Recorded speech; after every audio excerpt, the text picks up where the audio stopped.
Hello दोस्तों, मैं हूं सूरज कुमार और आप देख रहे हैं मेरे यूट्यूब चैनल स्टडी जनरल। तो दोस्तों, मैं आज आप लोगों के लिए एक स्टोरी लेकर के आया हूं और यह स्टोरी आप लोगों को अगर पसंद आए तो लाइक कीजिएगा, शेयर कीजिएगा और सब्सक्राइब कीजिएगा चैनल को। और ये स्टोरी है एक मित्रता की। तो हम अक्सर कहते हैं कि मित्र, तो हम मित्र कैसा बनाना चाहिए ज़िंदगी में, अपने लाइफ में कैसे मित्र को आना चाहिए, इसी पर एक कहानी है। तो मैं आप लोगों को सुनाऊंगा। अगर अच्छा लगेगा तो इसको लाइक कीजिएगा और शेयर कीजिएगा और कहानी को पूरे सुनिएगा, ताकि इस कहानी का रहस्य क्या है इस रहस्य का कमेंट आप लास्ट में दीजिएगा और कमेंट में बताइएगा कि इस कहानी से हमें क्या सीखने को मिला। तो कहानी स्टार्ट करते हैं। बात उस समय की है जब प्रथम विश्व युद्ध चल रहे थे। तो प्रथम विश्व युद्ध चल रहे थे तो उसमें हमारे देश से भी दो मित्र यानी दो सैनिक लड़ने के लिए गए हुए थे विश्व युद्ध के मैदान में। तो उसमें दो मित्र ऐसे मित्र थे जो बहुत ही लंगोटिया दोस्त थे, बहुत ही लंगोटिया यार थे, बहुत लंगोटिया यार थे।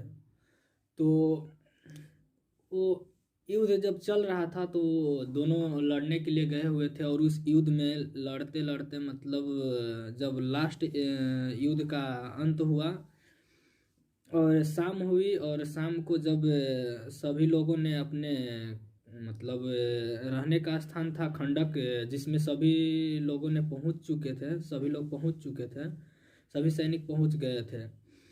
तो वो भी पहुंचा और एक मित्र ने देखा कि मेरा मित्र अभी तक तो नहीं आया हुआ है, कहीं पे दिख नहीं रहा है। तो उसने भी सोचा देखते हैं कहाँ पे है। बहुत खोजने के बाद खंडक में नहीं दिखा, और नहीं दिखा तो उसने सोचा हम अपने मित्र को देखते हैं कहाँ है। कहीं युद्ध के मैदान में तो नहीं है। तो वो अपने कप्तान से बोलता है, कप्तान साहब, कप्तान सर, मैं युद्ध के मैदान में जाऊंगा, अभी तक मेरा दोस्त नहीं आया है। कप्तान ने बोलता है नहीं नहीं, जाने की ज़रूरत नहीं है, हम किसी को जाने की इजाज़त नहीं देंगे।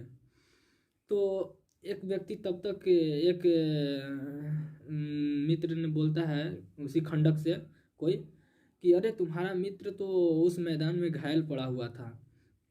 तो उसने यह बात सुनते ही अचानक चौंक जाता है और चौंकने के बाद वो बोलता है अरे मेरा मित्र घायल पड़ा हुआ था, तब तो मुझे जाना ही पड़ेगा। तो अपने कप्तान से बोलता है सर, हम युद्ध के मैदान में जा रहे हैं, मेरा दोस्त घायल पड़ा हुआ है।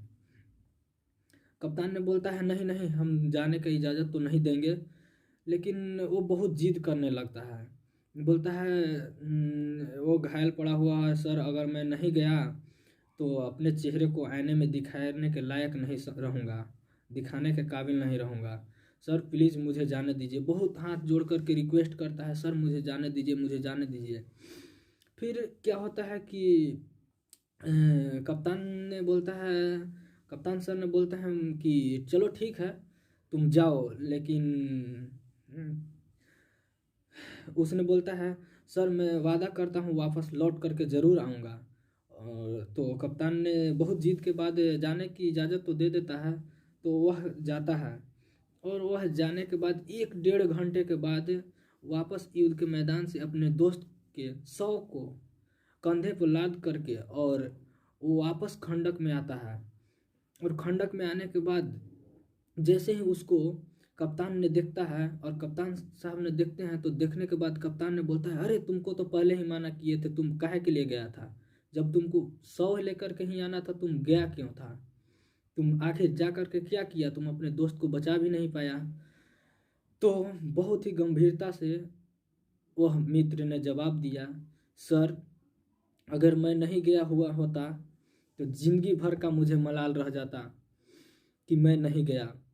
जब मैं वहाँ पे गया था तो मेरा मित्र मरा हुआ नहीं था और वो जैसे ही मुझको देखता है तो बहुत ही हंसी के साथ अपने चेहरे पर मुस्कान लाता है और बोलता है, मित्र हमें पूरा भरोसा था कि तुम जरूर आओगे, तुम वहाँ पे जरूर आओगे मुझे से मिलने। तो इस बात सुन करके मित्र के दिल में लग जाता है बात, और उसी बात पे उसने उसके मित्र जो घायल पड़ा था वो बोलता है, दोस्त तुम आओ ज़मीन पर बैठो, और वो अपने पास बैठाता है। और बैठाने के बाद वो अपने सर को उसके बाजू से ऐसे कंधे में लगा करके पकड़ता है और चूमने लगता है। तभी उस चूमते चूमते उसका प्राण निकल जाता है। जैसे ही इस बात को मतलब ये बताया तो सभी खंडक के लोगों ने आश्चर्यचकित हुए, और इस बात पे उस मित्र को बहुत ही गंभीरता से लिया, और इससे हमें बहुत नेक होना चाहिए। मित्र एक ही हो लेकिन नेक हो। तो इस कहानी से हमें क्या फ़ायदा मिला, क्या शिक्षा मिला, इससे हम इसको आप लोगों ने कमेंट करके बताइएगा। जय हिंद।